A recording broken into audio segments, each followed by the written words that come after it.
शख्सियतों को आप एक पैगाम दे रहे हैं कि इंशाअल्लाह ताला इस पार्लियामेंट के इलेक्शन से हम यहाँ पर सिर्फ अख्तरुल ईमान को कामयाब नहीं कर रहे हैं, बल्कि हम बिहार में अल्पसंख्यक समाज की क़यादत को मजबूत करने जा रहे हैं। मैं आप तमाम को मुबारकबाद देता हूं और आपका शुक्रिया अदा करता हूं। मुझे यकीन है कि इस पार्लिमानी इलेक्शन में अख्तरुल ईमान साहब की कामयाबी आप तमाम के दुआओं से, आपके वोट से और अल्लाह के फजल करम से होगी। और जैसा कि अभी यहाँ पर आफ्ताब साहब और अख्तर साहब ने कहा कि हमको अपनी एक सियासी क़यादत को मजबूत करना है। मेरे अजीज दोस्तों और बुजुर्गों, भारत की पार्लियामेंट में 306 बीजेपी के एमपीज हैं और भारत की पार्लियामेंट में 540 के करीब लोकसभा के एमपीज हैं।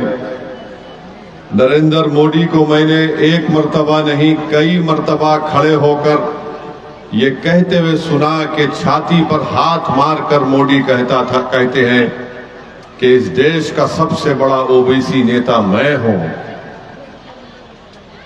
ये भारत का प्रधानमंत्री कह रहा है इस देश का सबसे बड़ा ओबीसी नेता मैं हूं।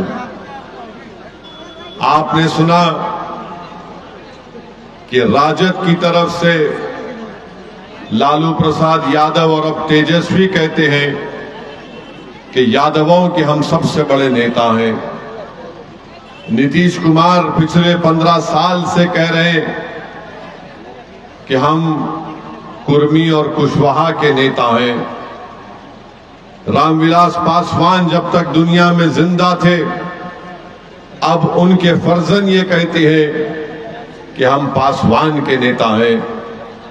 मांझी साहब ये कह रहे हैं कि हम मांझियों के लीडर हैं। कुशवाहा साहब ये कह रहे हैं कि हम कुशवाहा के लीडर हैं। बीजेपी में जो राजपूत के नेता है कह रहे हैं कि हम राजपूतों के नेता हैं।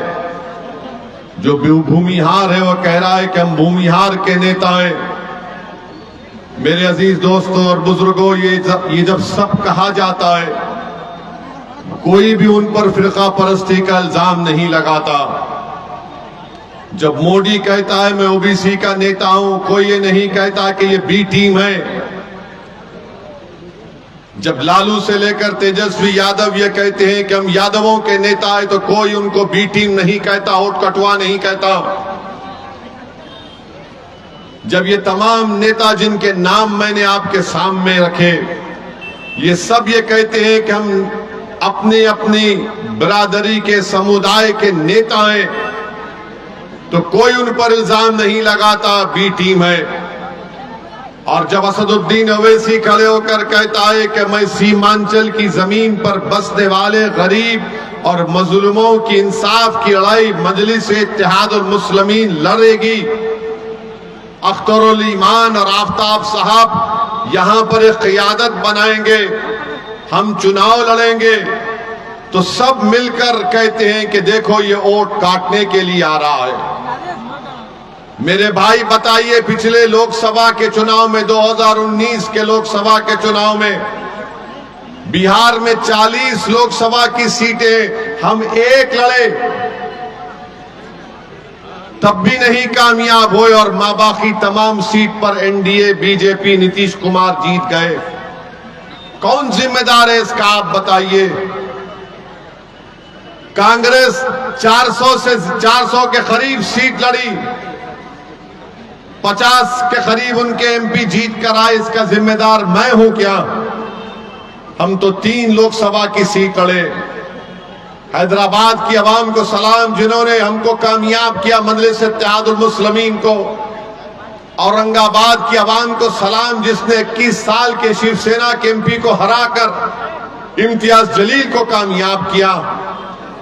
मैं 3 लोकसभा की सीट लड़ता हूं और सारे के सारे मिलकर मुझे गाली देते हैं, इल्जाम लगाते हैं मुझ पर।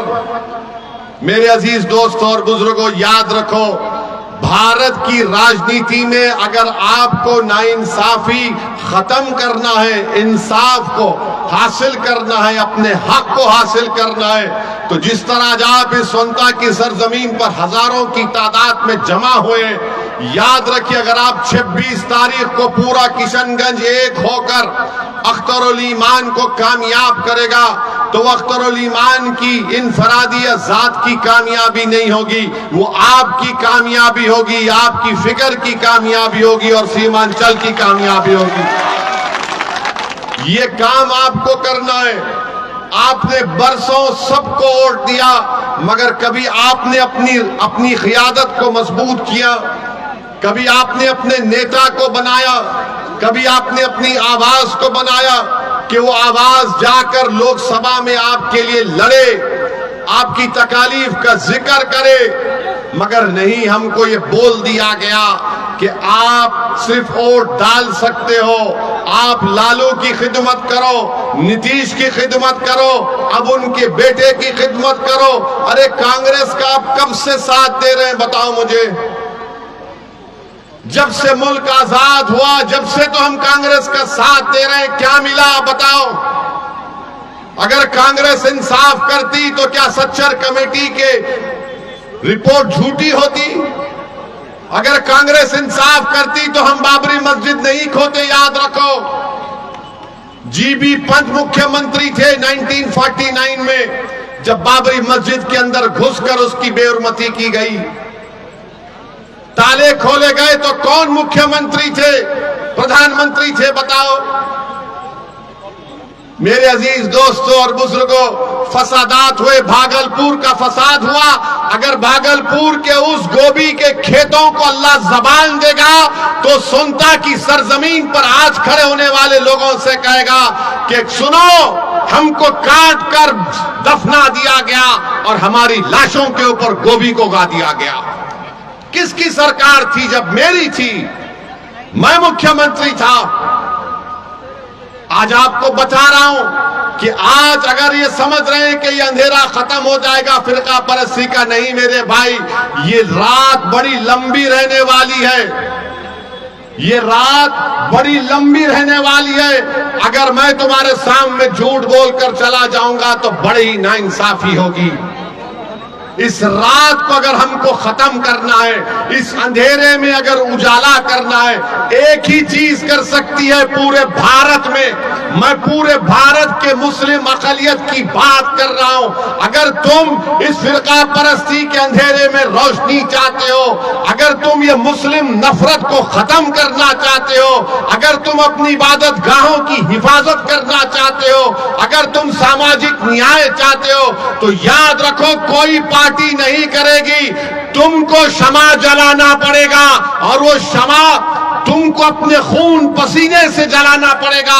और इत्तेहाद की निशानी पर अगर तुम शमा जलाओगे, ये अंधेरा छटना शुरू हो जाएगा। वरना याद रखो, ये चुनाव हो जाएगा, फिर अखलाक मारा जाएगा, फिर पीलू खान मारा जाएगा, फिर जुनैद और नसीर को जिंदा जला दिया जाएगा, फिर बुलडोजर से घर तोड़ा जाएगा, फिर कोई जुलूस में निकलकर मदरसे को जला देगा। अगर तुम सियासी ताकत बनोगे, इत्तेहाद पैदा करोगे, अपनी क़ियादत को बनाओगे, तो ये अंधेरा खत्म होगा। ये अंधेरा उसी वक्त खत्म होगा मेरी इज्जतदार माँ और बहनों। मैं आपको पूरी जिम्मेदारी के साथ आपके सामने अर्ज कर रहा हूं। वरना यही हम किसी के पैर का फुटबॉल बने हैं, कभी कांग्रेस तो कभी राजद तो कभी नीतीश कुमार। अरे बताओ फिर हमारी तकालीफ, हमारे हुकूक का कैसे हासिल होंगे? मेरे अजीज दोस्तों और बुजुर्गों, मैं कल नरेंद्र मोदी का भाषण सुना और भाषण में नरेंद्र मोदी ने धमकी दी भारत के मुसलमानों को। क्या कहा भारत के प्रधानमंत्री ने? कि हम बच्चे ज्यादा पैदा करते हैं, हम घुसपैठी हैं। नरेंद्र मोदी ने कहा कि दौलत लेकर हमको बांट दी जाएगी। मोदी ने कहा, हमारी हिंदू बहनों को मोदी ने झूठ कहा कि तुम्हारा मंगलसूत्र छीन लिया जाएगा। नरेंद्र मोदी, तुम दुनिया के सबसे बड़े झूठे हो। तुम जब चीफ मिनिस्टर थे गुजरात के, तो बिल्किस बानो की अस्मत रेजी किसने की? नरेंद्र मोदी बताओ। हमारी बेटी बिल्किस बानो हामिला है, 3 साल की बेटी उसके साथ है, उसकी मां है, रिश्तेदार है। घर के पड़ोसियों ने बिल्किस बानो की इज्जत लूटी। बिल्किस बानो अपने घर के पड़ोस में जो दुकान थी, उस दुकान से बिल्किस बानो ने चूड़ियां खरीदी। जिसने हमारी बेटी को चूड़ियां बेचा उसने बिल्किस बानो की अस्मत रेजी की। 3 साल की बेटी को कत्ल कर दिया। अरे नरेंद्र मोदी बताओ, किसकी दौलत लूटी गई? मेरी बेटी की, मेरी बहन की दौलत लूटी गई थी। आप मुख्यमंत्री थे, उसको इंसाफ गुजरात में नहीं महाराष्ट्र में मिला, जेल को गए ये जालिम लोग, और नरेंद्र मोदी की सरकार ने उनको रिमिशन पर छोड़ दिया। बताओ नरेंद्र मोदी, किसकी दौलत छीनी गई थी? किसकी दौलत छीनी गई थी? एहसान जाफरी को जिंदा काट कर जला दिया गया। नरेंद्र मोदी आप भूल गए, यही एहसान जाफरी ने आपको कई फोन किए थे, साबिका रुकने पार्लिमान, मगर एहसान जाफरी को जिंदा जला दिया गया। आज भी उसकी बेवा जकिया जाफरी इंसाफ के लिए पुकारती है, कोई पूछने वाला नहीं है। भारत के वजीर आजम, 133 करोड़ जनता के वजीर आजम जो कहते हैं, झूठ कहते हैं सबका साथ सबका विकास, मगर कल का भाषण नरेंद्र मोदी का ऐसा नजर आ रहा था कि हिटलर बोल रहा है, भारत का वजीर आजम नहीं बोल रहा है। और आपको याद दिला रहा हूं, मैंने पार्लियामेंट में फरवरी में जो पार्लियामेंट का सेशन हुआ था, मेरी तकरीर को उठाकर देख लो। मैंने अपनी तकरीर में कहा था कि आज भारत का मुसलमान 1930 के यहूदियों की तरह जर्मनी में जो यहूदी थे अपने आप को समझता है। और यहूदियों में जब हिटलर ने यहूदियों को गैस के चैम्बर में डालकर मार दिया, ऐसे ही नहीं डाला, पहले हिटलर ने तकरीर करना शुरू कर दिए यहूदियों के खिलाफ। यही तरह इस तरह तकरीर कर रहे नरेंद्र मोदी। नरेंद्र मोदी आप प्रधानमंत्री हैं, इस देश के प्रधानमंत्री, आपको जेब नहीं देता कि आप भारत की इतनी बड़ी आबादी के ताल्लुक से इस तरह की बकवास करें। किसकी दौलत लूटी हमारे, बताओ मेरे भाई। हकीकत बता रहा हूं तुमको, भारत के मुसलमानों की सुनो, जिसको अंग्रेजी में एक लफ्ज है इंटरजेनरेशनल मोबिलिटी कहते हैं। अगर मेरा दादा 100 रुपये कमा रहा था तो उसका पोता 110 रुपये कमाना चाहिए। हमारे हिंदू भाइयों के पोते अपने दादा से बढ़कर कमा रहे हैं, यादवों के बेटा बेटी अपने दादा से बढ़कर कमा रहे हैं, ठाकुरों के, राजपूतों के, भूमिहार के, आदिवासियों के, हर समाज के, सिखों के, ईसाइयों के पोते अपने दादा से बढ़कर कमा रहे हैं। अगर कोई अपने दादा से कम पैसे कमा रहा है तो मुसलमान है वो। और नरेंद्र मोदी बोलते हैं कि दौलत हमको दी जाएगी। कितना झूठ कह रहा है भारत का प्रधानमंत्री लेकर इस तरह की बात वजीर आजम करते हैं। अरे आप देश के वजीर आजम हैं, आप किसी चौपाल के नेता नहीं हैं। आप सबके वजीर आजम की बात करना चाहिए था। और बोलते हैं कि हम बच्चे ज्यादा पैदा करते हैं। नरेंद्र मोदी के आपके 6 भाई नहीं हैं? अमित शाह की 6 बहनें नहीं हैं? क्या रविशंकर प्रसाद की 7 भाई बहन नहीं है? मगर दिखता कौन? मुसलमान ज्यादा बच्चे पैदा कर रहे हैं। अरे झूठ बोल रहे हो तुम। तुम्हारी गवर्नमेंट का आदादोशुमार डेटा कह रहा है कि मुस्लिम हमारी बेटियों का जो फर्टिलिटी रेट है उसमें कमी आई है, मगर ये पुरानी आदत, ये बच्चे पैदा कर रहे हैं, ये बच्चे पैदा कर रहे हैं। नरेंद्र मोदी जी क्यों इतना झूठ बोलते? आदादोशुमार तो देख लो तुम्हारी। और मुसलमानों को घुसपैठी कहते हैं, घुसपैठी कहते हैं।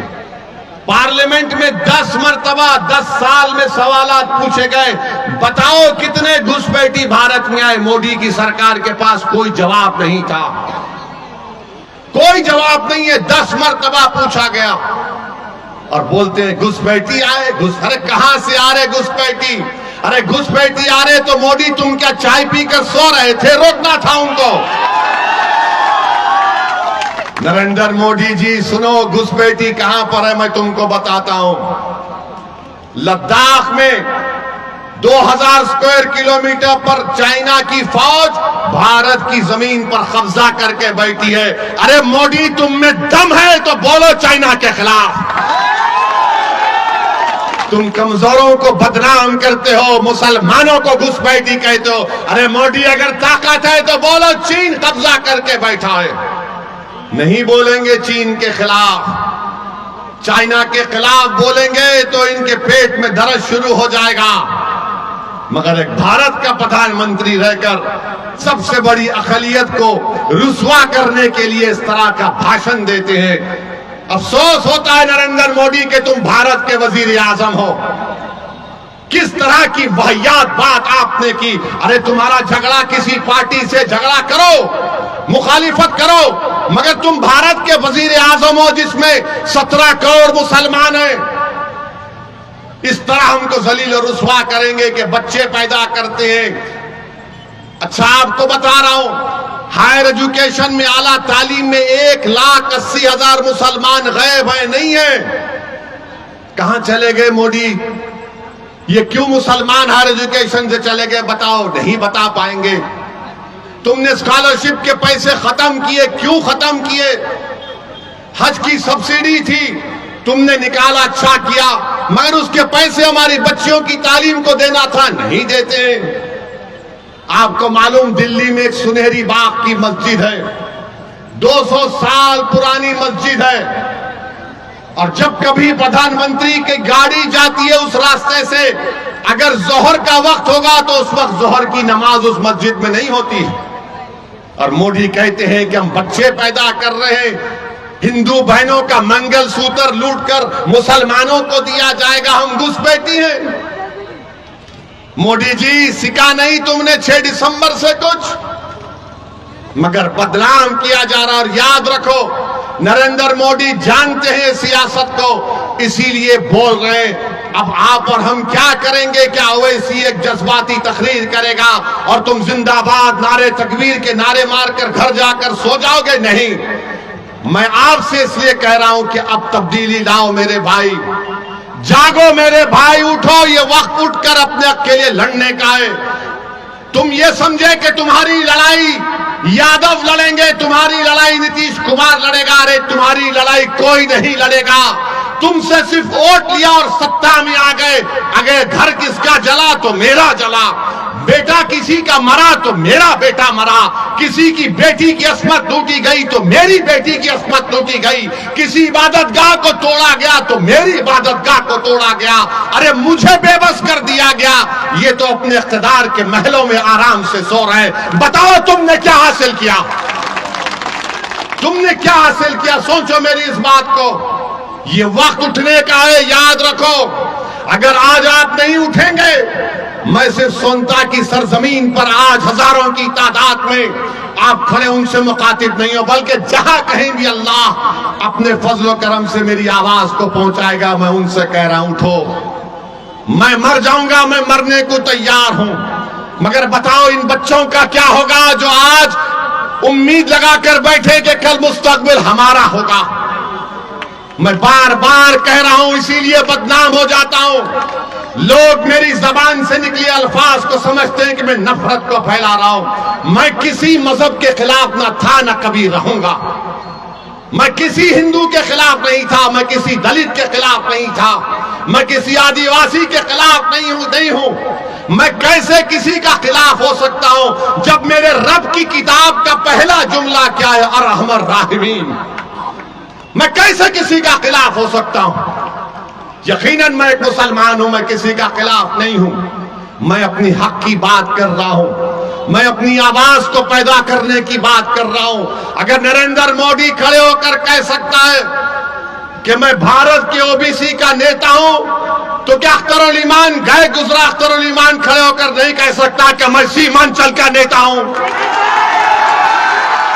बताओ, मेरे सवाल का जवाब दो। क्या अख्तरुल ईमान खड़े होकर नहीं कह सकता कि मैं सीमांचल का नेता हूं? बताओ आप, क्या अख्तर अली मान नहीं कह सकते कि वो सीमांचल के नेता हैं? मेरे भाई, अगर तुम मानते हो तो फिर 26 तारीख को दबाओगे नहीं दबाओगे बटन, ये पूछो पतंग के निशान पर।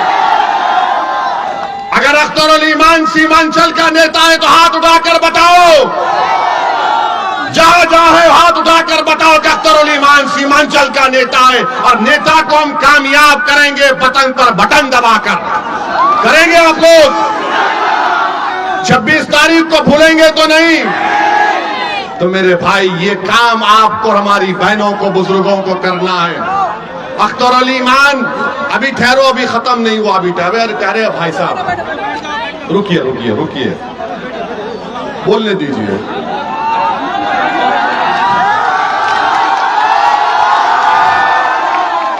हम आपको ये बता रहे हैं, इसलिए बता रहे हैं कि याद रखिए। एक मिनट, हम आपको इसलिए बता रहे हैं कि भारत की पार्लियामेंट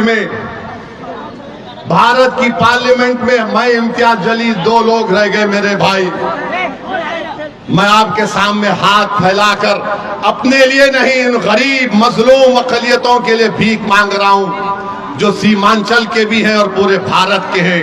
मेरे भाई, हम एक और को कामयाब कर दो, हम 3 मिलकर जाएंगे।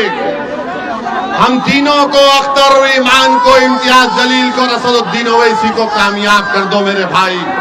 मेरी इज्जतदार मां और बहनों, तुम्हारी लड़ाई लड़ने के लिए जाएंगे, तुम्हारे बच्चों के रोशन मुस्तकबिल के लिए, सीमांचल के इंसाफ के लिए लड़ाई लड़ना चाहते हैं। मुझ पर कई मर्तबा हमला हो गया, मैं मरने को तैयार हूं, मगर मेरी जिंदगी का एक मकसद है कि जब मैं अपने रब के पास चला जाऊंगा तो मेरी आंख जब बंद हो जाएगी, मैं चाहता हूं कि तुम्हारी सरजमीन पर तुम्हारी एक क़यादत बने, तुम्हारी लीडरशिप बने। आप रुक जाइए भाई, भाई आप रुक जाइए ना, हट जाइए, क्यों आ रहे बार बार आप? अरे कुछ नहीं होगा ना, क्यों आ रहे हैं? सुनिए हमारी बात, मेरे अजीज दोस्तों और बुजुर्गों, अब आप सुनिए। आपका जो यहां पर कांग्रेस के एमपी साहब हैं, वो कहते हैं कि वो 5 साल में 1.5 लाख किलोमीटर चले। जावेद साहब बोलते हैं कि 5 साल में 1.5 लाख किलोमीटर चले, यानी रोज 100 किलोमीटर चलना पड़ेगा। आपने देखा उनको चलते हुए? वहां जो खड़े हुए हैं, आपने देखा उनको चलते हुए? आपने देखा, हमारी मां और बहनों ने देखा? तो किसने देखा? ये जावेद का चलना तो ऐसा हो गया कि जंगल में मोर नाचा। किसने देखा? और अख्तर अली मान जब सीमांचल में चला, हम इनके साथ चले थे, उस जगह का नाम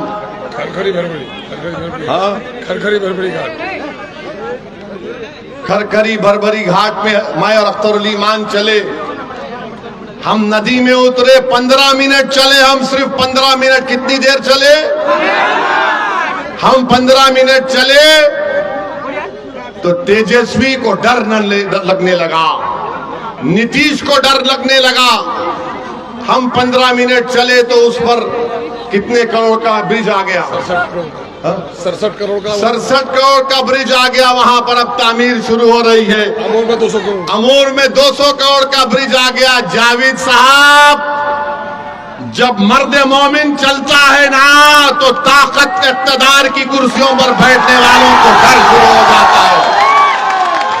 अगर अख्तर अली मान 15 मिनट चला और 5 साल आप अख्तर अली मान को अपना एमपी बनाएंगे, तो अख्तर अली मान पूरा सीमांचल चलेगा। और जब चलेगा तो हजारों की तादाद में चलेगा। और सुन लो, पटना में बैठने वाले दल्लालों, जब अख्तर अली मान चलेगा तो चक्का जाम होगा सीमांचल में इंशाअल्लाह ताला। एक टाइम आएगा इन करीब में कि चक्का जाम होगा, पूरा सीमांचल बंद होगा, क्योंकि अब सीमांचल की नाइंसाफी को बर्दाश्त नहीं किया जा सकता। सीमांचल में बसने वाले शेरशाहवादी भी है, सुरजापुरी भी है, कुलैया भी है, पश्चिमा भी है, दलित भी है, आदिवासी भी है, हमारे हिंदू भाई बहन है। इनका क्या होगा बताओ? इनका क्या मुस्तकबिल है? आपने जावेद को एमपी बनाया और जावेद कह रहे हैं कि मैं 1.5 लाख किलोमीटर चला। जावेद साहब, आपका कंपटीशन नरेंद्र मोदी से झूठ बोलने में सीमांचल की जनता आपको बर्दाश्त नहीं करेगी इंशाअल्लाह ताला। तीसरी और आखिरी बात, नीतीश कुमार के बारे में हमने यही कहा था, आपसे याद होगा आपको, इसी सोनता की जमीन में हमने कहा था कि नीतीश किसी का नहीं हो सकता, वो दोबारा बीजेपी में जाएगा। याद है आपको? किसी ने सोचा होगा कि ओवैसी जज्बात में तकरीर कर रहा है, नीतीश कुमार फिर से बीजेपी में चले गए। आज बिहार को नीतीश कुमार ने आरएसएस के हवाले कर दिया। हम चंद सीट पर लड़ते हैं तो हम बी टीम, मगर जो लोग नीतीश कुमार के साथ सत्ता में आकर बिहार को आरएसएस के हवाले करते, उनको कोई कुछ नहीं बोलता। मेरे भाई बताओ, ये कौन सा इंसाफ है? डिप्टी चीफ मिनिस्टर मैं था या अख्तर उल ईमान थे, आज बीजेपी का डिप्टी चीफ मिनिस्टर है। बताओ, तुमने हमारे वोट लेकर तुमने धोखा दिया नहीं दिया? बताओ मेरे अजीज दोस्तों और बुजुर्गों, ये जो हमारे मास्टर साहब हैं, इनके मास्टर नरेंद्र मोदी है, इनके माई बाप नरेंद्र मोदी है। बोलो मास्टर, जो मोदी ने भाषण दिया तुम कुछ बोल सकोगे या फिर तुम गूंगे बन जाओगे? बोलो मास्टर, क्या तुम्हारा लीडर नीतीश कुमार कुछ बोलेगा मोदी को? मेरे भाई, अगर आप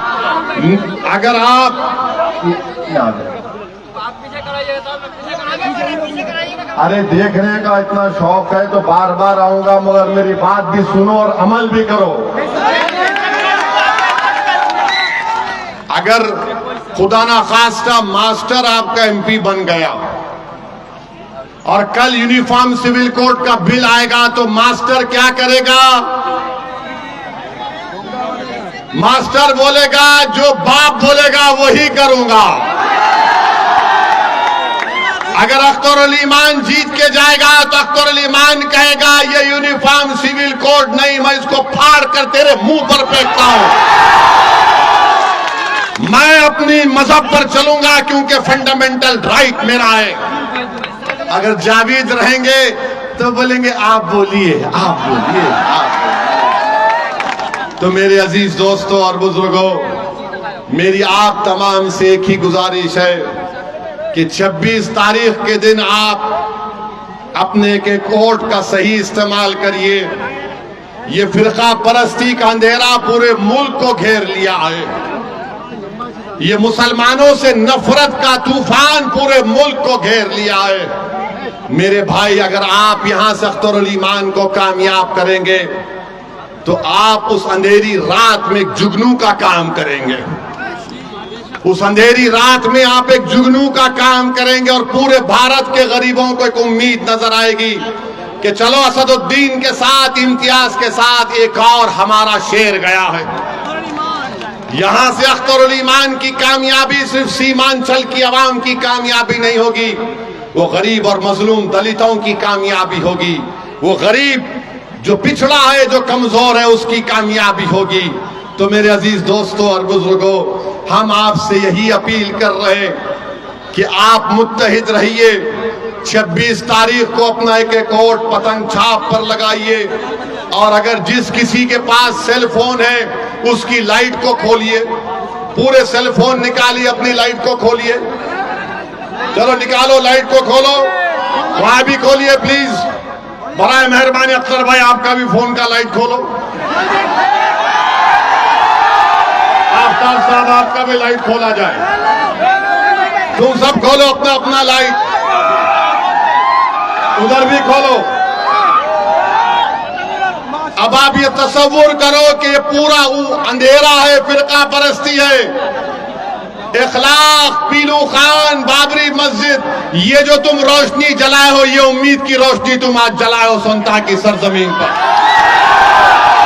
इस रोशनी को पूरे किशनगंज में फैलाओगे आप, पूरे किशनगंज में फैला दोगे आप। 26 तारीख को पतंगकोट दोगे आप। अख्तरुल ईमान जिंदाबाद। सीमांचल की सरजमीन जिंदाबाद। सीमांचल की सरजमीन जिंदाबाद। हमारा इत्तेहाद जिंदाबाद। हमारा इत्तेहाद जिंदाबाद। अस्सलाम वालेकुम व रहमतुल्लाहि व बरकातहू।